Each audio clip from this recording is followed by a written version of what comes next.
एक समय की बात है, एक धनी व्यापारी था। उसने दुनिया भर के अन्य व्यापारियों के साथ व्यापार किया। वह कई देशों की यात्राओं पर गया। एक दिन उसने एक लंबी यात्रा पर जाने का निश्चय किया। अपनी बेटी टीना से पूछा, मेरी प्यारी बिटिया, मैं यात्रा पर जा रहा हूँ। मैं तुम्हें क्या उपहार लाऊं?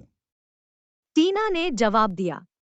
पिताजी, कृपया मुझे एक गुड़िया ला कर दें। वह व्यापारी यह सुनकर हैरान रह गया कि उसकी बेटी इतना सामान्य और साधारण उपहार चाहती है। व्यापारी जहाज पर चढ़ गया और व्यापारिक यात्रा के लिए रवाना हो गया। एक रात समुद्र में तूफान आया। विशाल लहरें जहाज को धराशायी कर देती हैं। जहाज का कप्तान जहाज को संभाल नहीं सका। जहाज एक चट्टान से टकराया और टुकड़े टुकड़े हो गया। व्यापारी समेत उसमें सवार सभी यात्री अपनी जान बचाने के लिए जहाज से कूद गए। व्यापारी तेज लहरों के विपरीत तैरने लगा।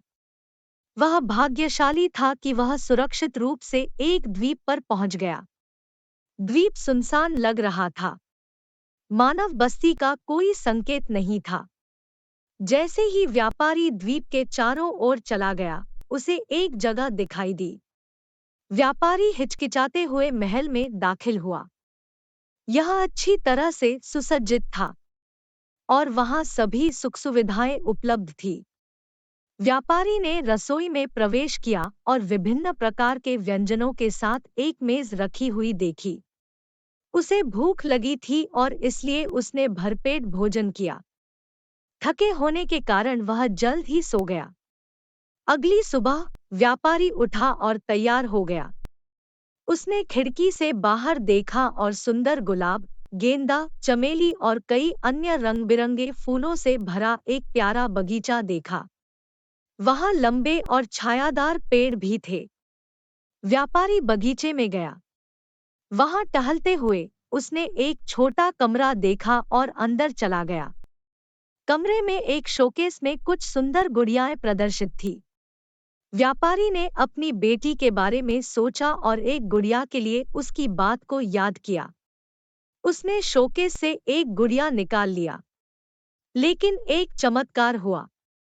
सुंदर गुड़िया एक बदसूरत राक्षस में बदल गई। राक्षस की बड़ी आंखें, दो बड़े सींग और तेज नुकीले दांत थे। व्यापारी डर गया।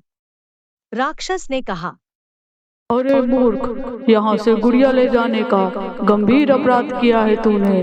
महल या इस बगीचे में प्रवेश करने का तुम्हें कोई हक नहीं है। अब मैं तुम्हें खाऊंगा। व्यापारी ने राक्षस से माफी मांगी और समझाया कि वह अपनी बेटी के लिए गुड़िया ले जाना चाहता था। राक्षस ने कहा, यदि तुम अपनी जान बचाना चाहते हो तो तुम्हें अपनी बेटी को यहाँ भेजना होगा। व्यापारी के पास राक्षस की बात मानने के अलावा कोई चारा नहीं था। राक्षस ने फिर उसे एक जादुई कुर्सी दी। जैसे ही व्यापारी कुर्सी पर बैठा, वह व्यापारी के घर की ओर उड़ने लगा। घर पहुंचने पर उसने अपने परिवार को राक्षस के बारे में बताया। टीना अपने पिता की जान बचाने के लिए राक्षस के पास जाने को तैयार थी। फिर टीना जादुई कुर्सी पर बैठ गई। कुर्सी वापस राक्षस के महल में उड़ गई। टीना को देखकर राक्षस खुश हो गया। इस प्रकार टीना राक्षस के साथ रहने लगी। महल में सभी सुख सुविधाएं उसके लिए उपलब्ध थी। टीना के भी राक्षस के साथ अच्छे संबंध थे और उसने उसका विश्वास हासिल कर लिया था। राक्षस उससे बहुत खुश था। एक दिन टीना ने राक्षस से कहा कि मुझे मेरे माता पिता की बहुत याद आती है। क्या आप मुझे उन्हें देखने जाने देंगे? राक्षस मान गया, लेकिन चेतावनी दी कि उसे 8 दिनों के भीतर महल लौट आना होगा। टीना जादुई कुर्सी पर बैठ गई और अपने माता पिता के घर पहुंच गई। व्यापारी और उसकी पत्नी अपनी बेटी को देखकर बहुत खुश हुए। लेकिन टीना ने 8 के बजाय 10 दिन उनके साथ बिताए। राक्षस और इस बात को सहन नहीं कर सका। टीना महल लौटी और उसने देखा कि राक्षस फर्श पर बेहोश पड़ा था। वह रोने लगी।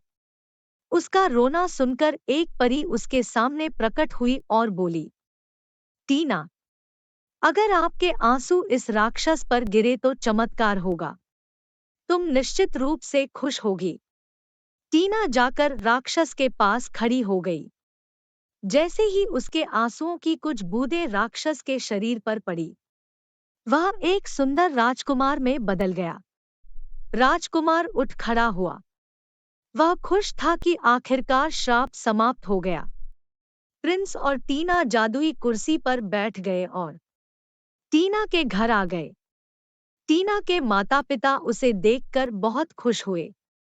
टीना ने पूरी कहानी अपने माता-पिता को बताई। व्यापारी और उसकी पत्नी ने अपनी बेटी की शादी राजकुमार से कर दी और वो हमेशा के लिए खुशी-खुशी रहने लगे।